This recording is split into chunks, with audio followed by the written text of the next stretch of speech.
انواع مدل‌های تویوتا: کرولا، پرفروش‌ترین مدل تویوتا، کمری، سدان خانوادگی متوسط، یاریس، سدان کامپکت کوچک، آوالون، سدان نسخه لوکس،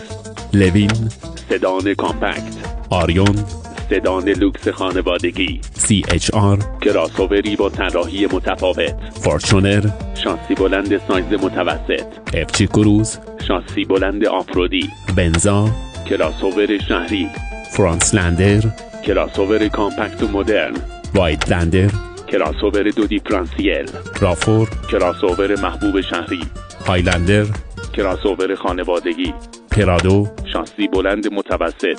لند کروز، شاسی بلند آفرودی، سکویا، شاسی بلند فول سایز، فوررانر، آفرودی کلاسیک، هایلوکس، پیکاپ پرطرفدار تویوتا، تاندرا، پیکاپ سایز بزرگ، تاکوما، پیکاپ متوسط، سوپرا، خودروی اسپورت معروف تویوتا، GT86، کوپه اسپورت سبک، پریوس، اولین هیبریدی معروف دنیا، میرای، خودروی هیدروژنی تویوتا.